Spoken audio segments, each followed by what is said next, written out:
everyone, I'm Shauna and welcome to my channel. Today I'm going to be talking about 9 things I should stop buying.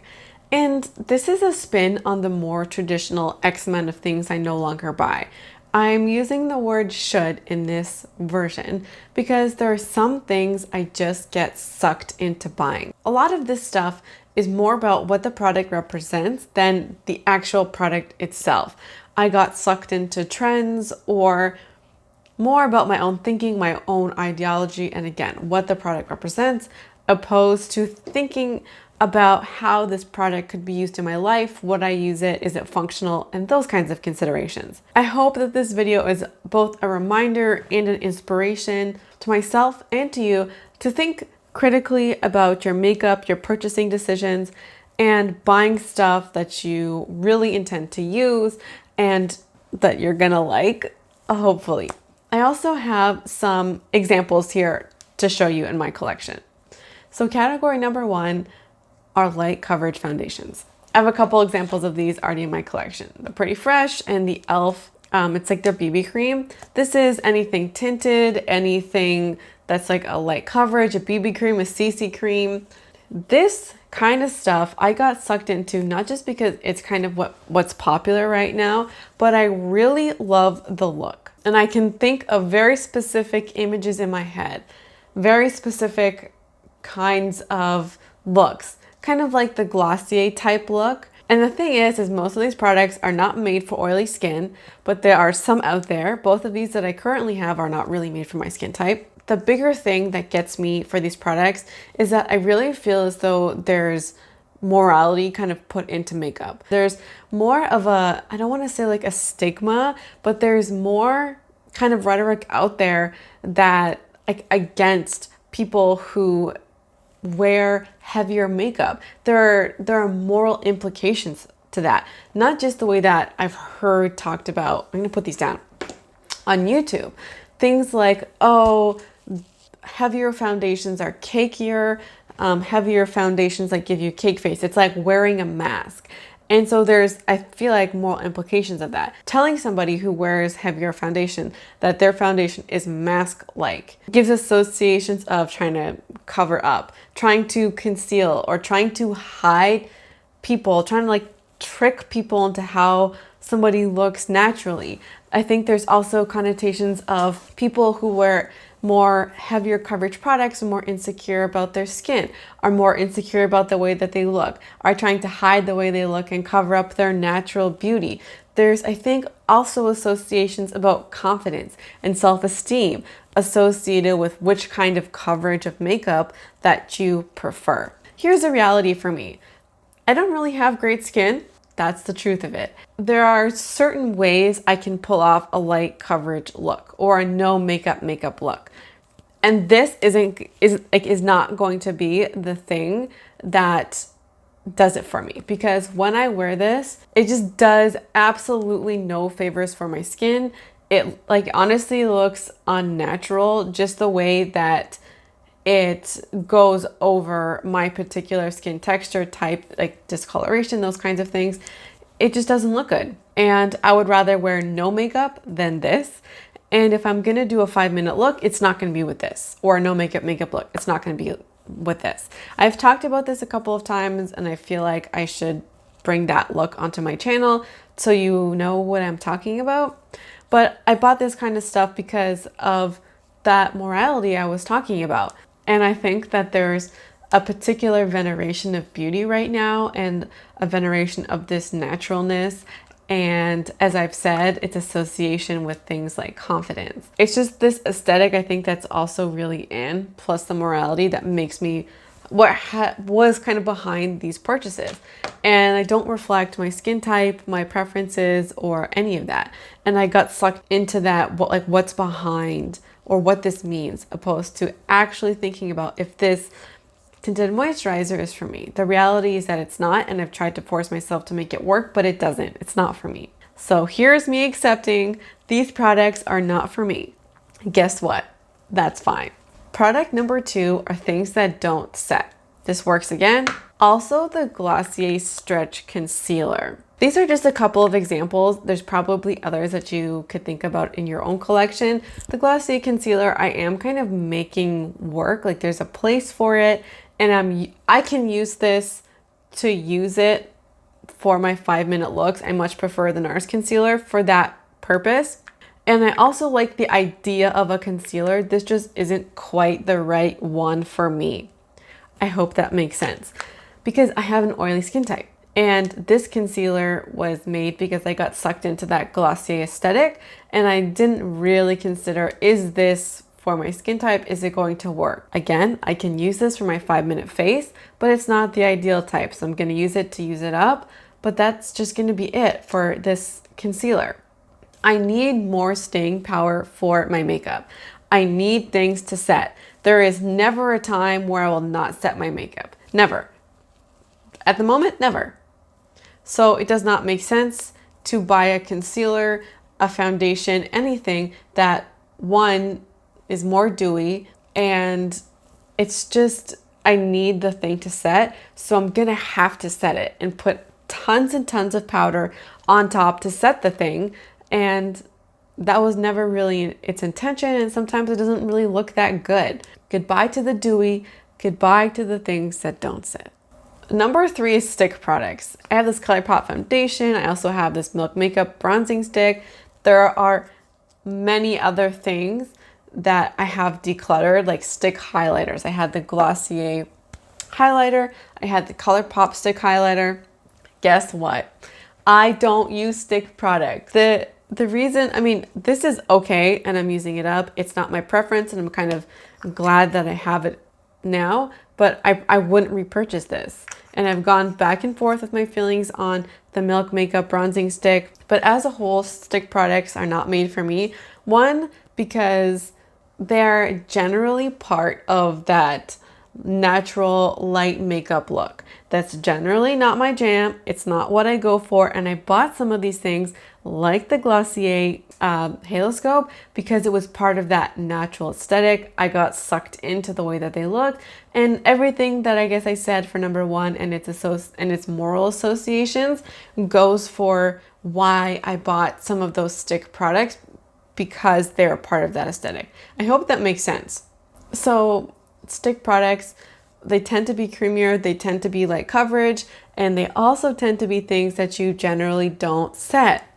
And I'm a setter. So a lot of those things don't work for me, and I've since decluttered because they're more dewier, they are more lighter coverage, or they require you to like put it onto the skin. And if I'm setting my face, I do find difficulty finding the right product or the right stick to go over makeup that you've already set. And yeah, there are some products that work like that. The Milk Makeup does do that. But I wasn't thinking about those kinds of considerations when I bought the products. To me, I don't like it, just is so much extra work. It's just not my ideal. My ideal is just powder. Like that's just the reality of the situation because I have an oilier skin type. I feel like cream products break down quicker, and I want my things to be set. I don't want anything dewy on my face.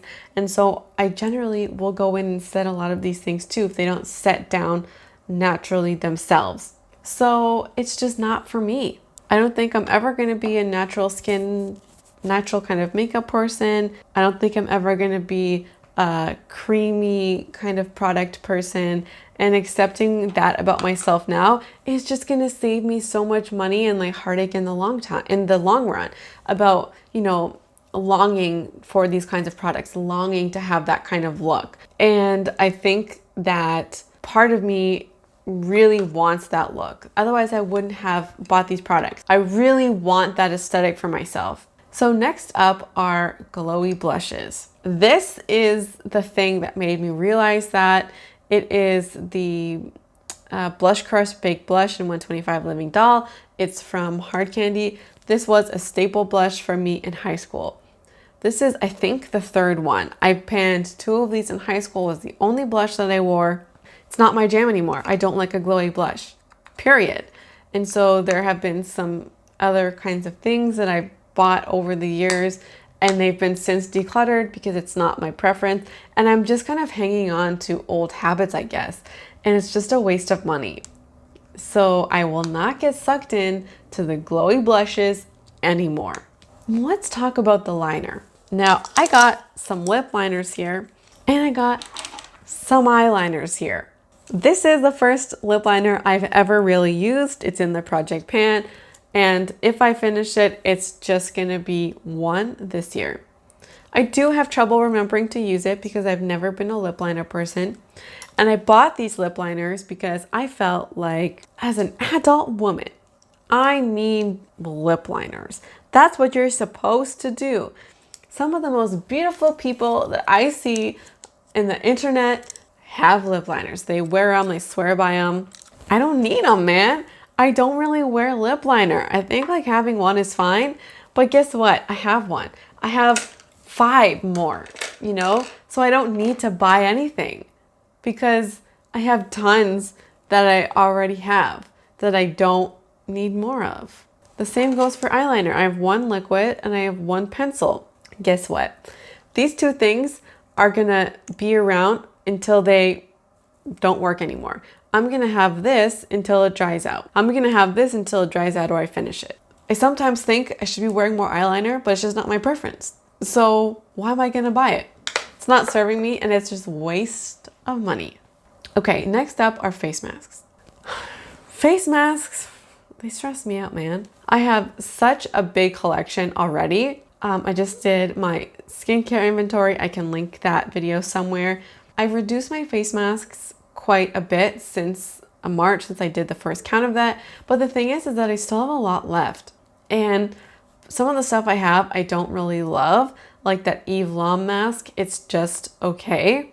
And I bought it because Eve Lom is just this expensive brand and I wanted to try it. I don't know, it's like you want to participate in that like cult status, you know, that luxury product. But aside from that, aside from having a lot of masks, some of which I don't really love, I've just bought masks to buy more, to fix some skin concern that I've been obsessing about, or to just own more. And so it takes a lot of work to finish masks, a lot of work. I've worked through, I think I finished 3 so far this year. I'm working on my 4th one. It takes a long time, and all of these masks that I've rolled in have either been minis or I've had our progress on them already. So I've just bought stuff to buy stuff. And so this is the kind of call out to myself where it's like, you don't need any more. Having some masks in the future is something that I want for myself, but I should not be buying anything until, you know, I dramatically reduce this collection. Because as I've said in that video, I only want a couple of masks, 2 to 3. I still have like 14, so I have a long way to go with that. I don't need to buy anything until I finish a lot.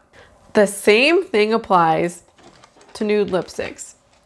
This is basically a tray of nude lipsticks. And guess what? There's more. There's more. I have so many. This little tray is at least 5 years worth of lipstick in here. At least 5 years. Yeah, my guess is 5 years. It could be more than that. I do not need any more nude lipsticks. Lipsticks are one of the more, I feel like, affordable makeup categories because you could buy Maybelline lipstick for $7.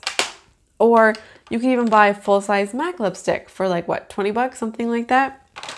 In the grand scheme of makeup products or more luxury or higher-end makeup products or even just drugstore makeup products, they're affordable, they're smaller, and they do bring some diversity to your makeup. And it's really easy to change it up. I like to change up my lipstick more than my foundation. But when you have too much variety, when you have too many options, I sometimes don't know what to pick. I have too much stuff. And then it's like, how much diversity is this lipstick and this lipstick bringing to my collection? Not a lot. There's a threshold. After a certain number of products, the diversity is almost moot at that point, where you already have your diversity, now you're in excess. And that's kind of where I feel like now, yeah, that's a place I feel like I'm in now. So I have so much lipstick and I don't need to be buying any for years. Lip gloss, on the other hand, I go through that way faster. So the same kind of mentality, I'm not really applying to that. But lipstick, it's like, girl, you need to chill out. You don't need any more lipsticks. You have more nude lipsticks than somebody needs. So time to finish them, and time to use them, and time to stop buying them. Next is loose powder. I have a couple of examples. I have my Glossier powder, I have my Hourglass powder, I have my under eye setting powder. I have a full-size powder that I currently have in my everyday makeup drawer. I use that to set my primer because my skin is so oily. That's the only way I use loose powder. I don't really like it and I don't really use it.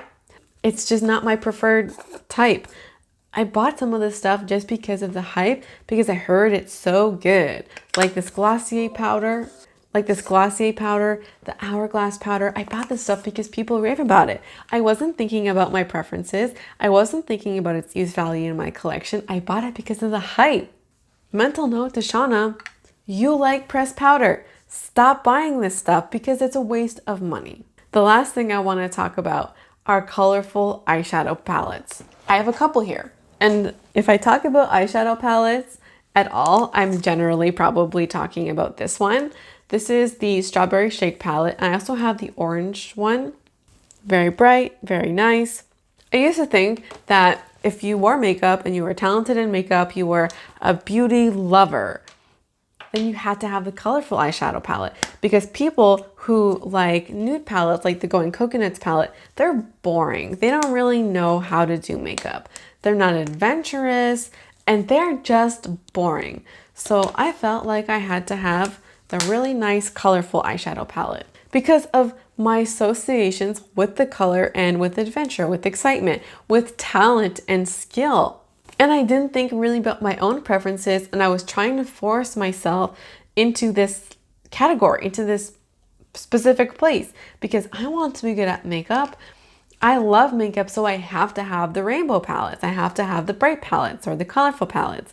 When my preferences is here. This is home. This is what I wear on a regular basis.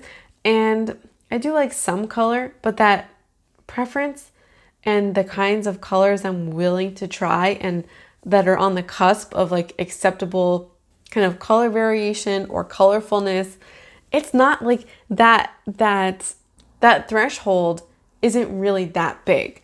It's pretty small between like the neutral and the colorful. That difference is really small. So buying any really bright eyeshadow palettes is not the way to go.